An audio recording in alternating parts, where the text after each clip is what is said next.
All right, welcome everybody to the latest installment of our Wednesday walk through Culver history. I'm Jeff Kenny, once again, Museum and Archives Manager for Culver Academies. And behind the camera, as always, Jerry and I, class of 57, helping us out with videography. And before I talk about where we are today, just a quick note that today is Culver's June 3rd. If you're watching this June 3rd, 2020, today is Culver's Day of Strength. So head on over to culver.org/make-a-gift and find out more about that and how you can support the school this day and this week. And I also want to note that as you're watching this, we've just completed our commencement, our graduation. It's obviously an unusual one this year with no students on the campus. So we do want to congratulate them though and wish them well. So congratulations to them. And so we're in that period between our boarding school and summer school, and that's kind of apropos for the building behind me. This is one of those buildings that chances are pretty good you've been in here, because not only is it a very old building, as we're going to find out, but there's so much that happens here and in the adjacent buildings. This, of course, is the Steinbrenner Recreation Center, kind of commonly known as the rec building around campus. And it's also, as are many of the beautiful buildings on the campus, it's one of those that has kind of maintained its historic feel and look and ethos inside and outside. The genesis of this building goes back to a story we referenced a few weeks ago in our video on the riding hall and the origins and genesis of that building, because the original recreation building that predates this one was actually Culver's first riding hall, which had been built in 1898, was located right behind me where the recreation building is today. And in 1916, when the current riding hall, the new riding hall for our horsemanship program, was opened, the old riding hall back here became the recreation building for Culver. And that lasted until the 1922-23 school year, when the original recreation building burned down. It was a triangular building you'll see in the photos here. And so, of course, plans were immediately put into play to create this beautiful building behind me. Of course, it wasn't the Steinbrenner originally. That comes about leading up to the year 2000 renovation under lead donor George Steinbrenner, class of 48, and family. And you might note, if you're an alum after the late 1960s, you may not recognize this portico. The original building had the portico, the sort of porch that you see kind of extending out from the structure. When it was built, which was 1924, that gets taken down in the late 60s, and then when the Steinbrenner Center here is created with that massive renovation, that portico behind me that you see is brought back to life.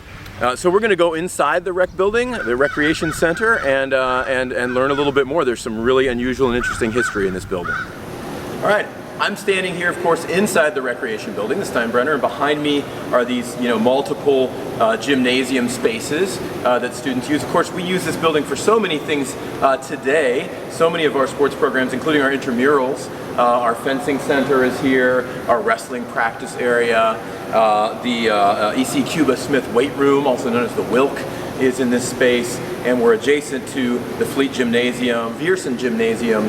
But as far as the recreation building itself, it had even more uses historically. So even before this current 1924 building opened, Culver's formal dances or balls like final ball, fall ball today took place in the previous recreation building, and then of course behind us in this space. And so that tradition continues so very much unchanged. If you come here to see final ball and the beautiful officer's figure, you may stand up here in this balcony and watch. I just want to read a quote from the dedication in April of 1924 of this building from legendary Notre Dame coach Newt Rockne, who said, among other things, "I believe that the great value of athletics lies in keeping the student body physically fit. I know of no place, with the possible exception of the United States Military Academy, where the athletic program is handled as well or where they get the results that they do at Culver." At that dedication, represented were coaches and great athletes from schools like Harvard, Yale, Cornell, West Point. Swimming legend Johnny Weissmuller, who goes on to become Hollywood's Tarzan in many films, was here at the dedication. Also, the space behind me, in addition to these dances, served as virtually every indoor gathering space for Culver before we built the Memorial Chapel, which is dedicated in 1951, and Epley Auditorium, which is dedicated in 1959. So theatrical performances, concerts, baccalaureates, speeches, finals testing. Chapel took place here. There was a blue velour curtain, quite a substantial curtain, quite an operation to get it down, which also enabled watching movies, by the way. Once sound movies or talkies had come out, those were viewed in here. And so this was kind of a hub of activity beyond athletics.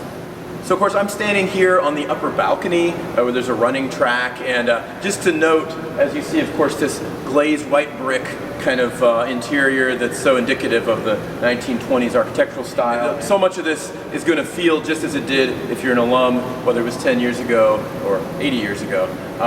And here on this balcony area, on this deck if you will, was the location of a really interesting facet of Culver's history, and that is its own radio station, WCMA Radio. It started with some different call letters, but eventually became WCMA Radio after having launched under the science department in 1925. This is kind of the early days of radio, right?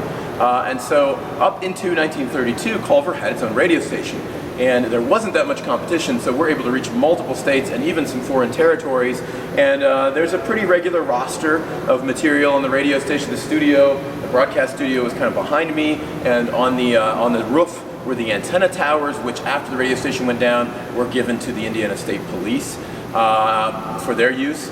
But not only did we broadcast chapel services and musical performances from students, but we had guest performers and speakers, one of whom was Will Rogers, who came to visit while his son was a cadet at Culver. So WCMA is an interesting chapter in Culver's history.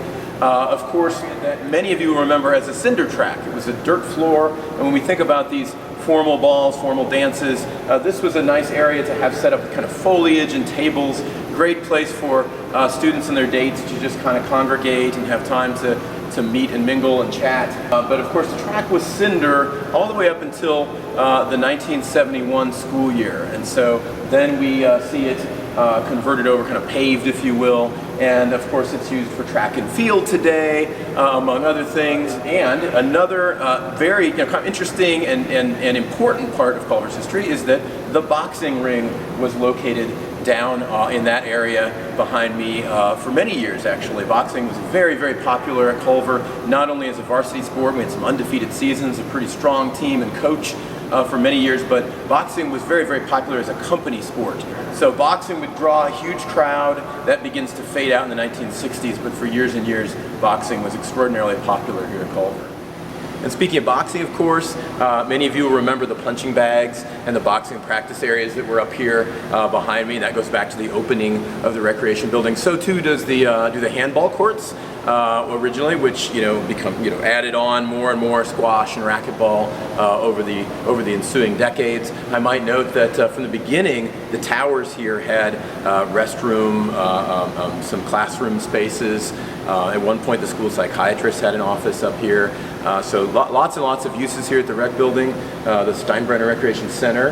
Of course, we're connected to the Fleet Gymnasium today. Culver's original gymnasium goes back to 1905, well, even back further, but the one that lasted for many decades goes back to 1905.